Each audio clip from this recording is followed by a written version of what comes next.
Salut tout le monde, c'est Jérémy, je vous ai récemment présenté les Poco F6 et Poco F6 Pro, les smartphones les plus haut de gamme de chez Poco, et aujourd'hui on va comparer ces deux modèles au cas où vous hésitez entre les deux. À l'heure où je tourne cette vidéo, les prix de lancement ont été prolongés et on retrouve le Poco F6 à partir de 389 € en version 8 et le Poco F6 Pro à 499 € en version 12 une différence de plus de 100 € quand même, alors à voir si c'est nécessaire ou pas. Si les promotions sont terminées au moment où vous voyez cette vidéo, la différence de prix devrait être à peu près maintenue, donc ça changera pas vraiment la conclusion. Pour l'unboxing, les téléphones arrivent dans des boîtes similaires et seront fournis avec le même type d'accessoires, un outil éjecteur de carte SIM, de la documentation, une coque de protection en plastique souple grise avec des coupes pour les capteurs photo, un câble USB vers USB-C, mais là où on aura une différence, c'est que le Poco F6 est livré avec un chargeur de 90 watts, alors que le Pro arrive lui avec un chargeur 120 watts. On reparlera de ce que ça apporte sur la partie autonomie, mais ça veut dire que ce chargeur pourra aussi vous servir avec d'autres appareils. Pour la partie design, chacun aura des préférences ou des critères qui lui sont importants ou pas, mais le Poco F6 mesure 7,8 mm d'épaisseur pour un poids de 179 grammes, quand le Pro lui fait 8,2 mm d'épaisseur pour un poids de 208 grammes. Le F6 est entièrement en plastique, ce qui le rend plus léger quand le Pro aura un cadre en aluminium brossé et un dos en verre.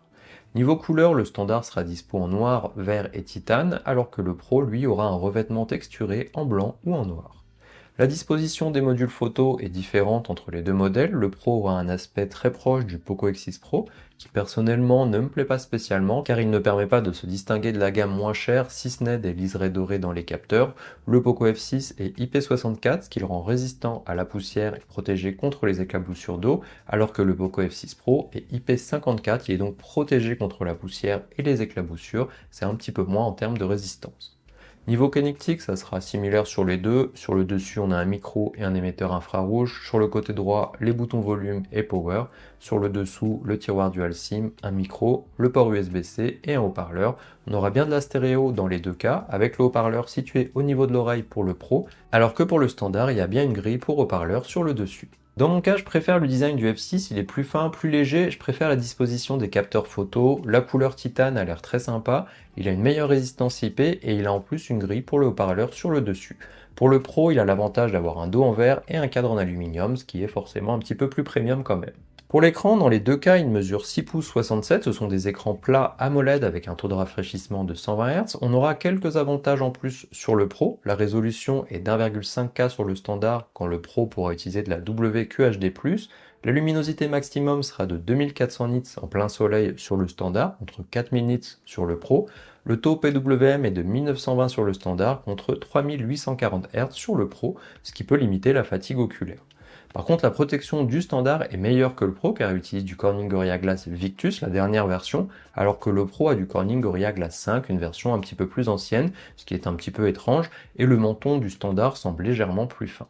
Une autre différence, c'est que pour l'Always On Display, il sera limité sur le standard à 10 secondes, mais avec un mode qui détecte quand on regarde le téléphone pour le réactiver, alors que sur le Pro, il peut rester en place de façon constante. Dans mon cas, je n'utilise pas cette fonction, mais c'est à vous de voir si ça peut être décisif. Dans les deux cas, on a de beaux écrans, la résolution en plus, on va pas forcément le voir, mais c'est vrai que la luminosité en plus du Pro peut être bien pratique dès qu'on est en extérieur, et surtout en plein soleil bien sûr. En termes de caractéristiques, le standard est équipé du Snapdragon 8S Gen 3, de 8 ou 12 Go de RAM en LPDDR5X et de 256 ou 512 Go en UFS 4.0. Le Pro lui utilise le Snapdragon 8 Gen 2 avec 12 ou 16 Go de RAM en LPDDR5X et de 256, 512 ou même 1 Tera en UFS 4.0. Alors le 8 Gen 2, c'est un processeur qui équipait les flagships de l'année dernière, quand le 8S Gen 3, c'est une version légèrement moins performante que le 8 Gen 3 de cette année. Le 8S Gen 3 est plus récent, mais aura une fréquence et une partie graphique un petit peu en dessous que le Gen 2. Les scores dans les benchmarks seront donc un peu meilleurs sur le Pro, mais sans que le standard soit loin derrière, et en fonction de l'application utilisée, ça peut même être inversé, donc au quotidien, et même dans les jeux ou dans les tâches gourmandes, on n'aura pas une grosse différence de performance entre ces deux modèles, et ça restera agréable avec l'un ou l'autre. On pourra jouer aux derniers jeux sortis dans de bonnes conditions, peut-être pas avec les performances au maximum pour les jeux les plus gourmands, mais au quotidien, c'est vrai que c'est pas vraiment gênant. Ils utilisent tous les deux HyperOS 1.0 et Android 14, la dernière version du système qui commence à être déployée sur les différents smartphones Poco et Xiaomi, ce qui permettra de profiter de toute cette partie écosystème des deux marques et l'expérience sera donc similaire entre les deux smartphones. Le F6 utilise du Bluetooth 5.4 contre du 5.3 sur le Pro, mais par contre le Pro lui a du Wi-Fi 7 contre du Wi-Fi 6 sur le standard. Les deux sont dual 5G et n'auront pas d'extension pour carte SD ou de port jack. Pour l'autonomie, les téléphones ont tous les deux une batterie de 5000 mAh avec une charge de 90 watts pour le standard et de 120 watts pour le Pro. Pas de charge sans fil sur ces deux modèles, et pour tester la durée de vie de la batterie, j'ai utilisé l'application PCMark qui me permet d'avoir un test automatisé comparable entre les deux modèles, et ici j'ai obtenu 12h12 sur le standard et 11h56 pour le Pro, en utilisant le taux de rafraîchissement par défaut dans les deux cas. Par contre sur le Pro, j'ai utilisé la résolution WQHD+, on peut choisir de le mettre aussi en Full HD si on veut pour gagner encore plus en autonomie, mais si on utilise ces deux résolutions différentes, en tout cas on a pratiquement le même temps, donc ici ça serait plutôt le Pro qui aurait une meilleure autonomie. Concernant la recharge, j'ai activé le mode augmenter la vitesse de charge dans la partie batterie pour avoir la charge la plus rapide possible sur les deux modèles, et il m'a fallu 47 minutes sur le standard pour le charger complètement, alors que sur le Pro, la même recharge était faite en 19 minutes.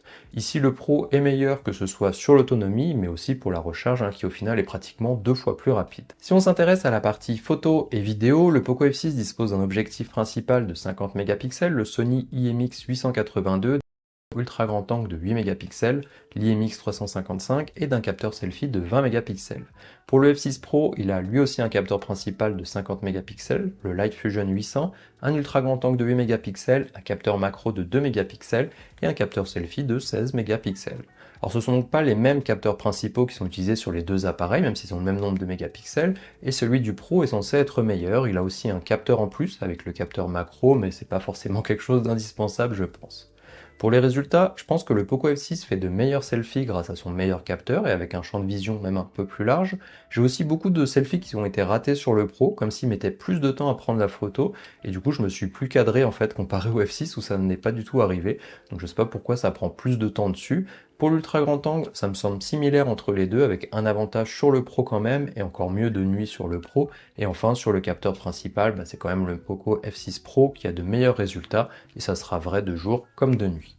En termes d'enregistrement vidéo, le standard peut filmer jusqu'en 4K 60 fps sur le capteur principal, quand le Pro pourra lui faire de la 8K 24 fps sur le capteur principal là aussi, et de façon générale, le résultat est là aussi meilleur sur le Pro. Je vous laisse aller voir mes vidéos de test de chacun des téléphones pour avoir d'autres exemples bien entendu. J'avais notamment emmené le Pro lors du lancement à Dubaï pour vous donner une idée de jour, de nuit et dans différentes situations.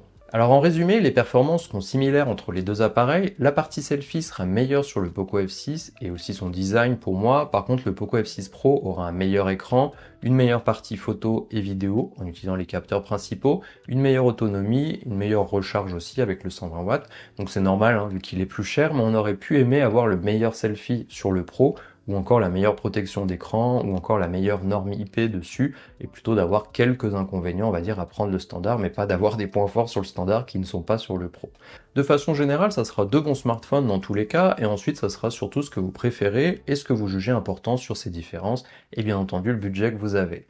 Un autre appareil qui pourrait aussi convenir, c'est le Poco X6 Pro, qui a pas mal de points communs avec le Poco F6. Malheureusement, je l'ai offert à mon beau-père, donc je peux pas vous faire de comparatif dessus, mais je vous remets mon test juste ici, si vous voulez voir un petit peu s'il pourrait vous convenir, et on se voit dans la prochaine vidéo.